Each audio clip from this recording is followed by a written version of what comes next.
Welcome to Key Tech. Please describe this channel if you are interested in today's video. As a world-renowned electronics OEM company, Foxconn is present in almost every corner of the world. As one of the founders of Foxconn, Terry Gou became a billionaire with this company, gaining both fame and fortune. However, in recent years, as competition in the global mobile phone market has become increasingly fierce, Foxconn's orders have been lost to varying degrees, which also makes Terry Gou a little aggrieved. He believed that his company could be too big to fail, but he did not realize that Foxconn's success was inseparable from the huge support of the Chinese mainland market. Foxconn's success does not depend on itself.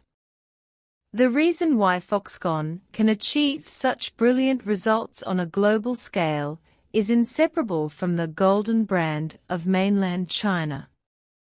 First of all, as the world's largest producer of consumer electronics, mainland China has huge market demand, which provides Foxconn with sufficient order guarantee. Secondly, the cheap labor force in mainland China also provides Foxconn with a huge cost advantage in production and manufacturing.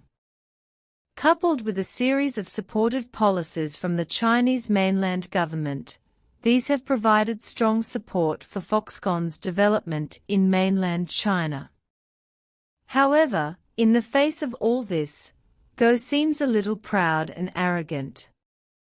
He seems to have forgotten that Foxconn's success is not entirely due to his own efforts, but relies on mainland China's market, cheap labor, and policy support.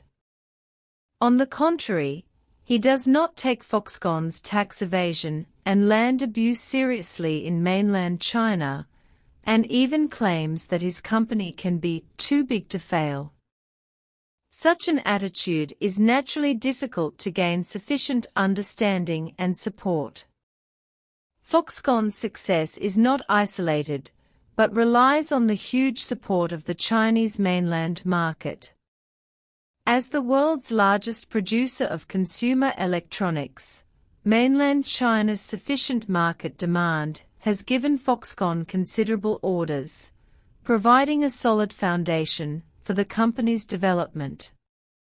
In addition, mainland China's cheap labor provides Foxconn with a cost advantage in manufacturing, allowing the company to provide products competitively. A series of government support policies also provide strong guarantee for the development of enterprises in mainland China. However, Terry Gou should realize that Foxconn's success does not entirely depend on its own efforts, but also thanks to the support and environment behind it. Competitors should be respected.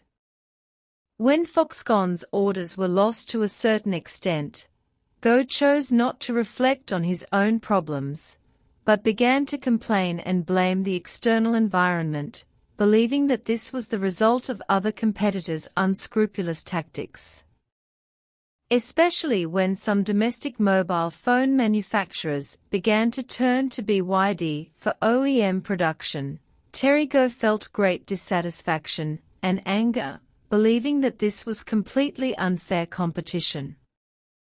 However, in fact, the reason why BYD has been able to stand out in the mobile phone OEM business is not through any unfair means, but by relying on its own strength and technical advantages to successfully attract these orders.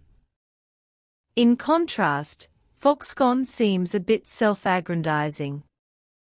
They should know that such competitors are truly prepared and the real strong rivals, and they should be in awe of them and draw some useful inspiration and reference from it.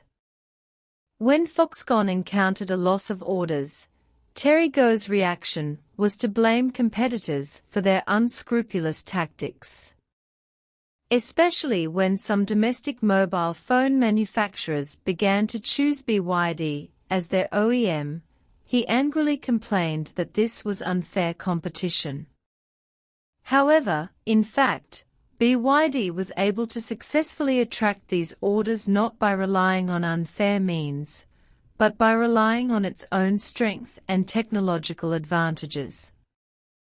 On the contrary, Foxconn seems to be self-aggrandizing. It should understand that these competitors are the real prepared and the real strong rivals. We should be in awe of them and learn from their experiences and lessons. The vitality of the Chinese market cannot be replaced.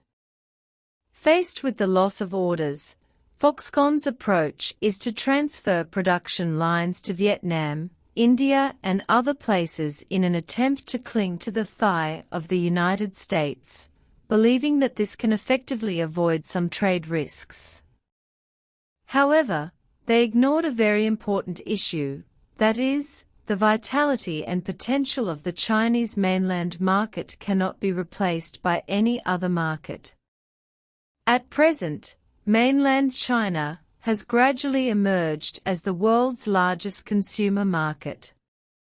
Whether it is in the field of mobile phones, home appliances or automobiles, it has huge market demand, which provides unlimited opportunities and space for the development of various industries.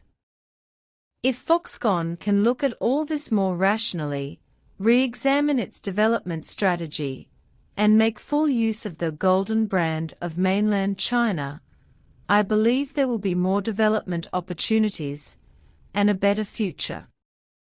Foxconn clings to the leg of the United States and moves production lines to Vietnam, India and other places in an attempt to avoid trade risks. However, they ignore the vitality and potential of the mainland Chinese market, which cannot be replaced by any other market. Mainland China has become the world's largest consumer market, with huge market demand in mobile phones, home appliances, and automobiles, providing opportunities and space for the development of various industries.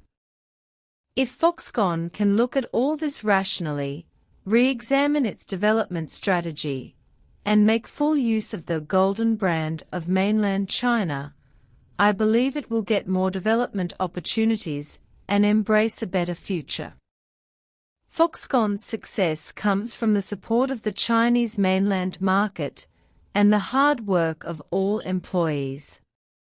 Terry Gou should cherish and be grateful for all this more, instead of appearing a little blind and arrogant. I hope he can draw some useful inspiration from it and understand that being too big to fail requires humility and self-reflection, as well as a clear understanding of the external environment and coping strategies.